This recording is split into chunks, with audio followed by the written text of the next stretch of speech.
अस्सलामुअलैकुम प्यारे बच्चों, मैं उम्मीद करती हूँ कि आप सब खैरियत से होंगे।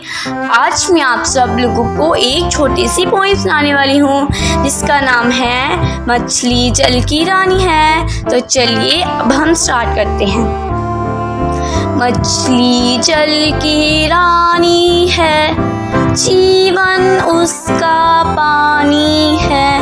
मछली जल की रानी है, जीवन उसका पानी है। हाथ लगाओ तो डर जाएगी, पानी से निकालो तो मर जाएगी। हाथ लगाओ तो डर जाएगी, पानी से निकालो तो मर जाएगी।